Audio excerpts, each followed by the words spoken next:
Sebenarnya, aku sudah sangat lama menyimpan cerita ini.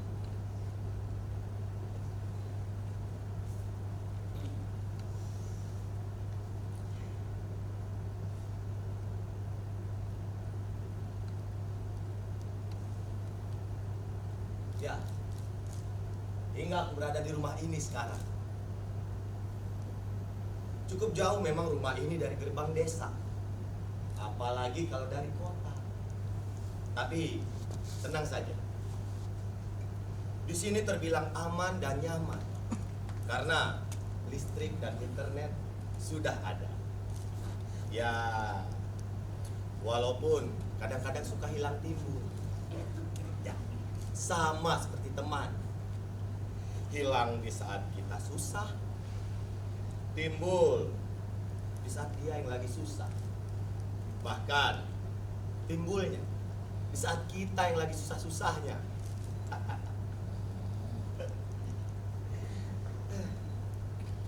Namanya juga teman.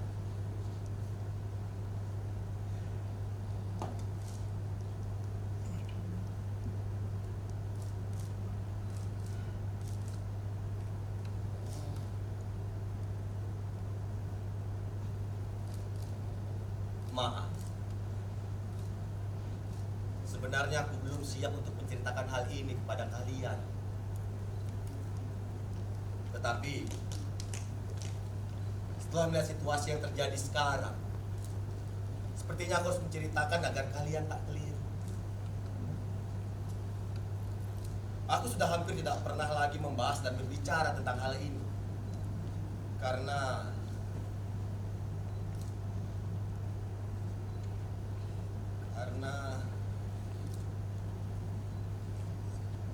sewaktu-waktu emosiku menjadi tidak stabil. Semoga kalian tidak keberatan.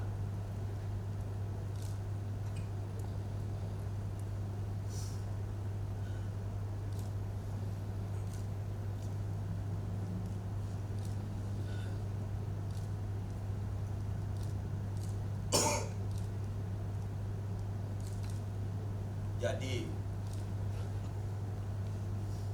awalnya aku tidak tahu apa-apa. Yang aku tahu, aku hanya dilahirkan sebagai seorang laki-laki. Seorang laki-laki, pria, atau pejantan kasarnya, itu tidak boleh menangis. Kalau kalian menangis, kalian akan dibilang pengecut. Kalian akan dibilang lemah. Kalian akan dibilang bodoh. Laki-laki itu harus kuat. Laki-laki tidak boleh emosional, kecuali kalau ia sedang marah. Ya, hal itu yang selalu ditekankan ayahku dari aku kecil.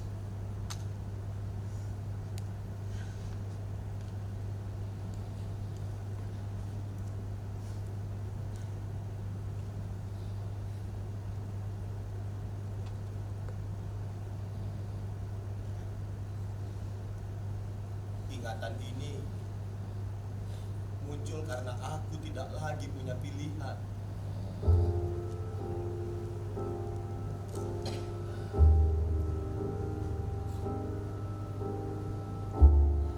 Waktu itu ada dua orang, laki-laki dan perempuan memperdayaku. Mereka mengikat kuku, mengisolasi mata hingga telinga. Lalu aku dibawa ke sebuah gudang tua. Sesampainya di sana,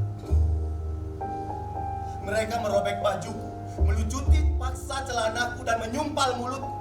Dan tangan-tangan biadab mulai meremas apa yang bisa mereka remas. Hingga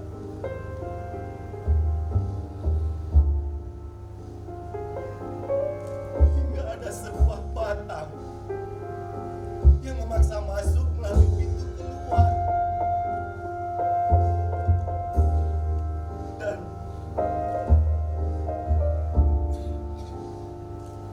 Dan aku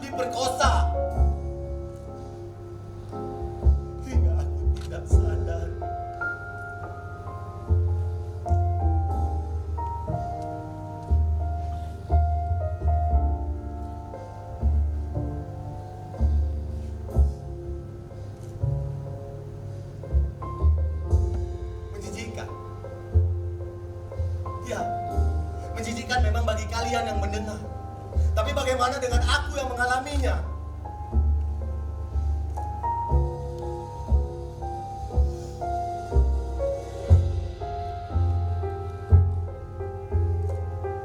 Setelah aku tersadar, tanpa sehelai benang pun, aku hanya bisa terbaring lemas, sembari menahan perih dan sakit.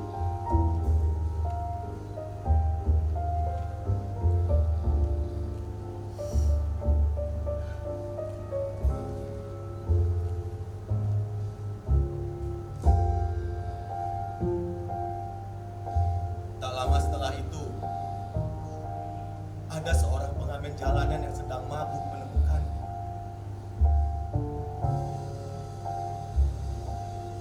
Dengan kata berharap meminta pertolongan,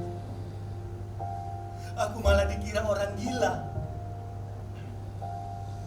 Sembari ia berkata,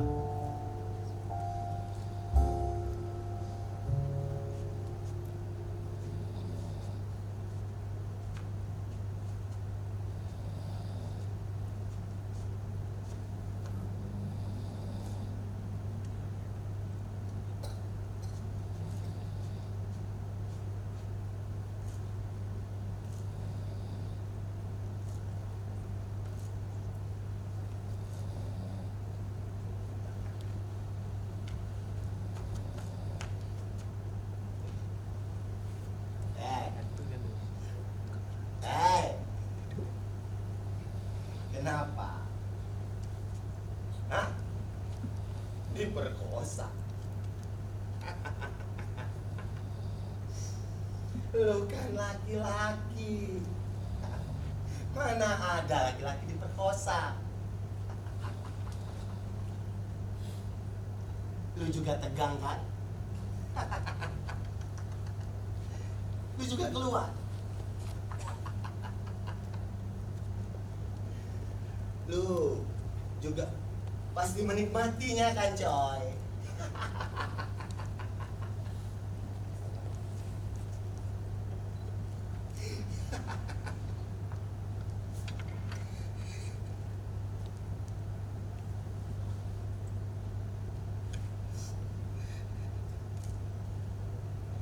Sembari tertawa, entah sadar atau tidak, ia lalu membuka bajunya.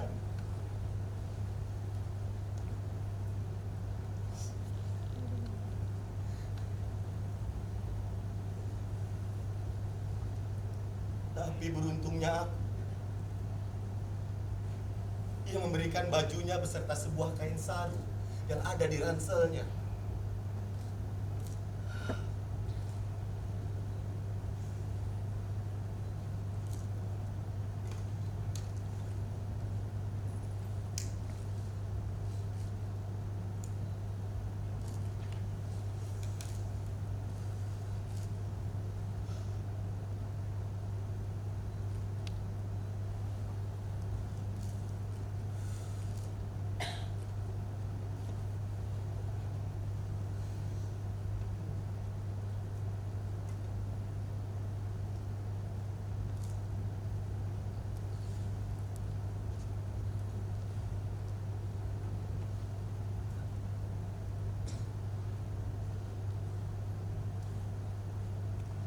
Aku sempat menutupi kalau aku adalah korban pemerkosaan.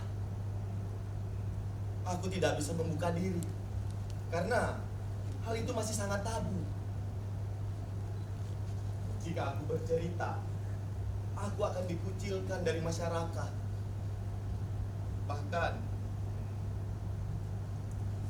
Bahkan tangan-tangan yang telah merawatku pasti akan enggan menyalami tanganku. Itu yang ada di pikiranku waktu itu. Akhirnya, aku lebih memilih untuk diam.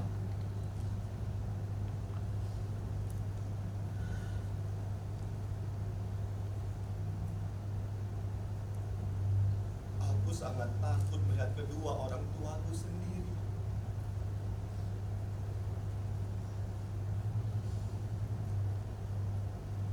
ayah.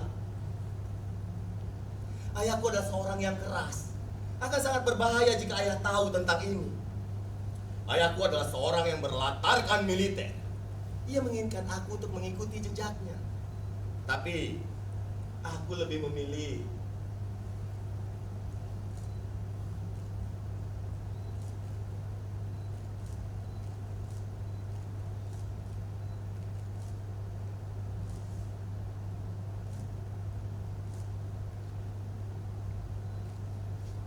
dunia tari.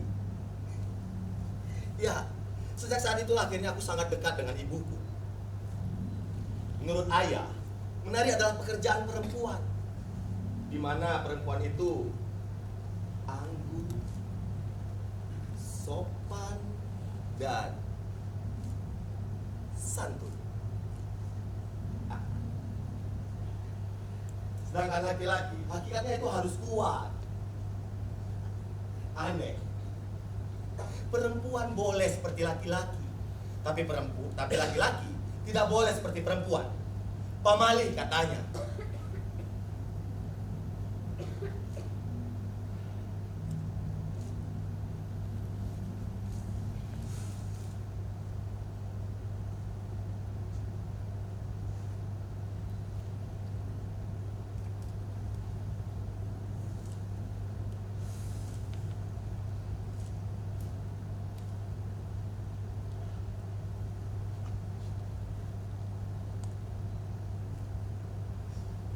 Aku mengurung diri di dalam kamar hingga berhari-hari.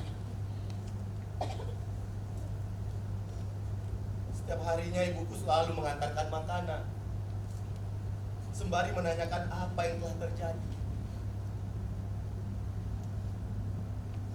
Sampai detik itu pun, aku belum punya keberanian untuk berbicara dengan ibu.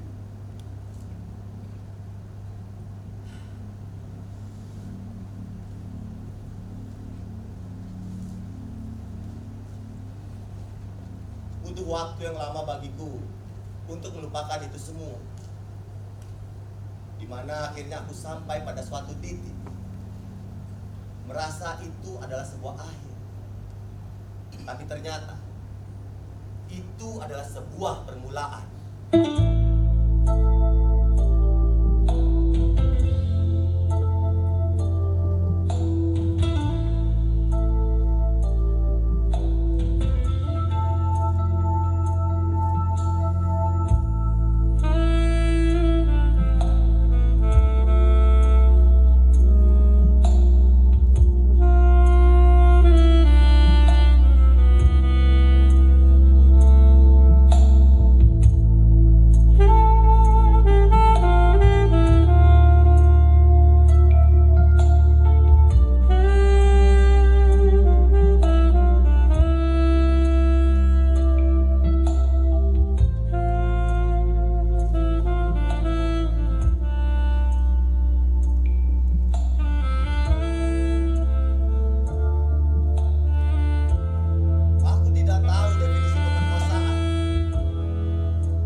menjadi tidak sanggup.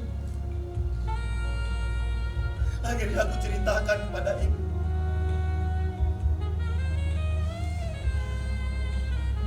Awalnya aku hanya dikira bercanda.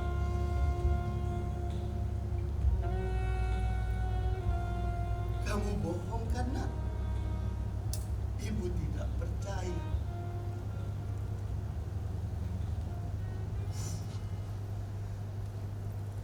Berulang kali ku jelaskan padanya. Hingga suaraku pun semakin meninggi. Aku serius, Bu. Aku serius. Ini buktinya.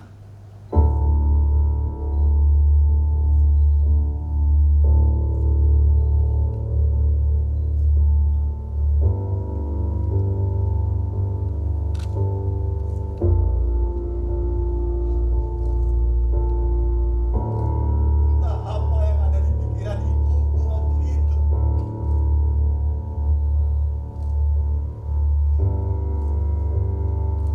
Ia mulai memelukku dan menangis sangat kencang. Aku tidak tahu harus berbuat apa.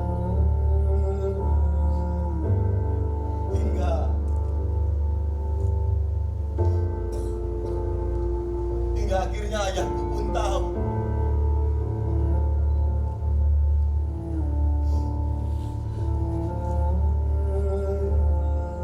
Lalu mulailah pertengkaran antara mereka.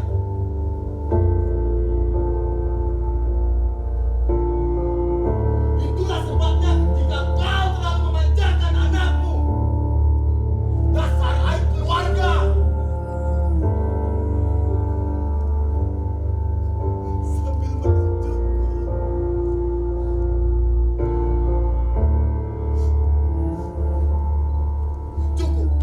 Cukup. Kau juga tidak perlu terlalu keras terhadap anakmu.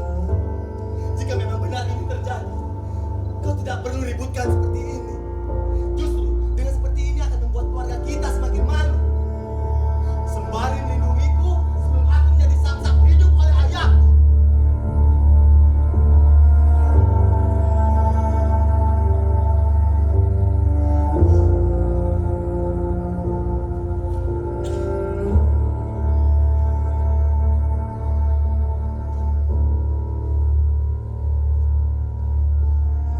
Suara ocehan mereka terdengar seperti lagu di telingaku.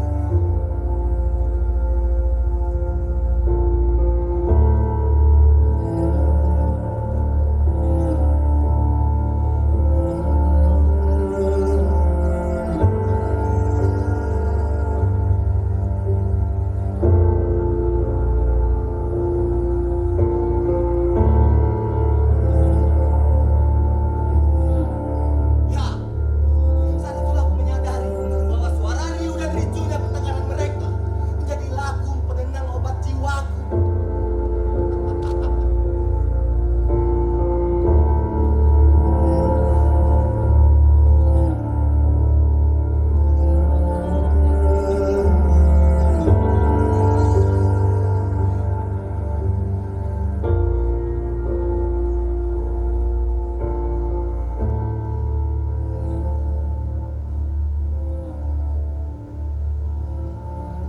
Besoknya, aku coba untuk cerita dan melapor kepada polisi.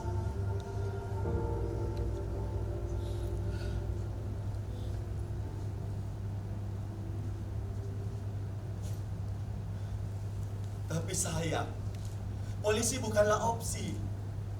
Laporanku dikira canda. Aku mulai dicecar banyak pertanyaan. Apakah aku gay, homoseksual? Kenapa aku tidak melawan? Kenapa aku mau saja diperdaya? Aku tidak tahu, Pak. Kalau saja bisa memilih, aku tidak ingin mengalaminya. Aku pun tidak bisa melawan kala itu, Pak. Coba saja yang berbicara adalah seorang perempuan. Bapak pasti akan menyimaknya dengan sungguh, mendengarkannya, merawatnya, memperdulikannya, dan membiarkannya berbicara secara lantang.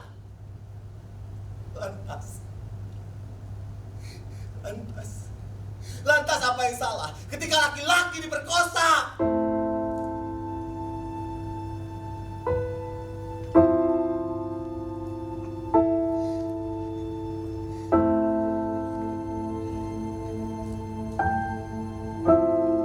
Apakah ada aturan di mana seorang perempuan yang selalu menjadi korbannya dan seorang laki-laki yang selalu menjadi pelakunya?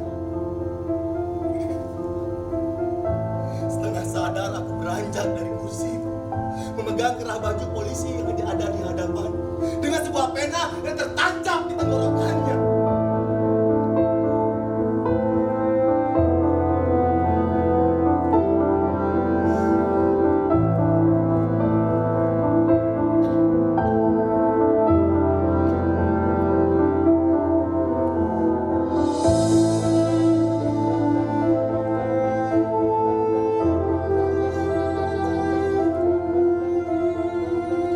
Setelah itu, aku ditahan atas tuduhan penganiayaan terhadap aparat hingga menyebabkan kematian. Lucunya, dari seorang korban menjadi seorang pelaku. Tapi yang perlu kalian ingat, korban tetap saja korban. Korban adalah seseorang yang telah direnggut haknya, telah dirugikan baik secara mental, fisik, maupun emosional. Tidak peduli dia tua atau muda, laki-laki atau perempuan, orang biasa atau orang yang punya kekuatan.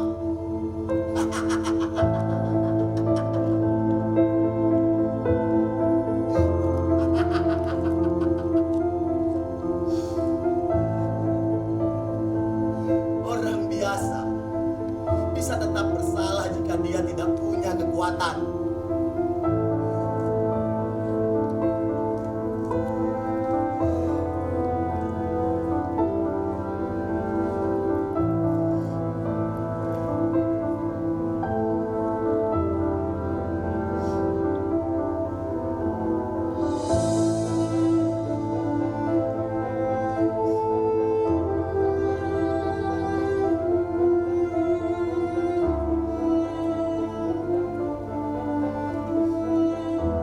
Aku bisa sampai di sini, itu berkat ayahku.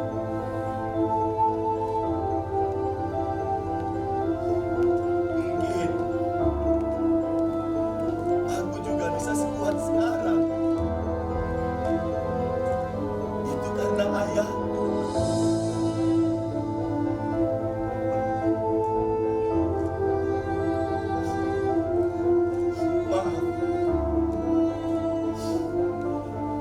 Maaf, aku jadi menangis.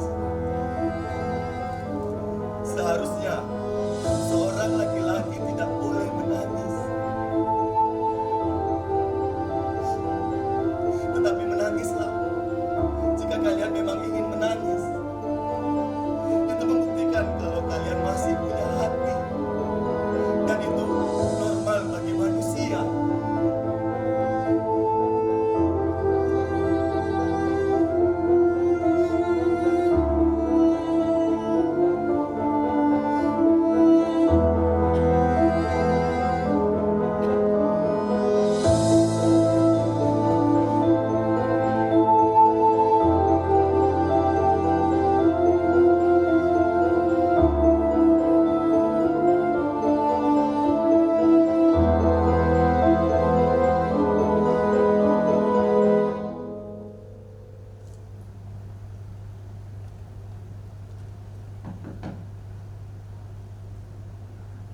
Waktunya sudah datang.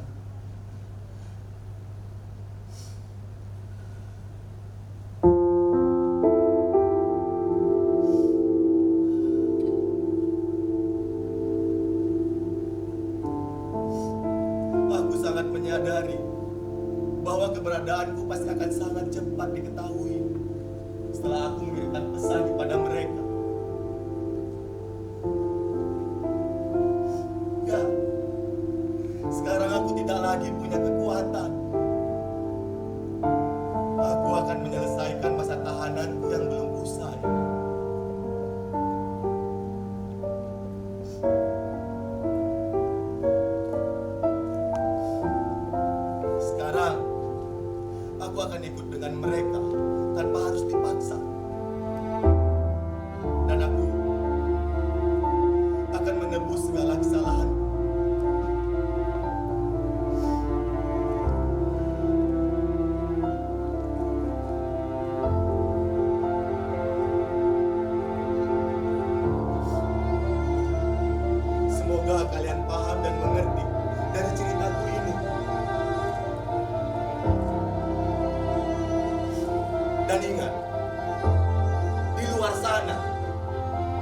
banyak orang diperkosa,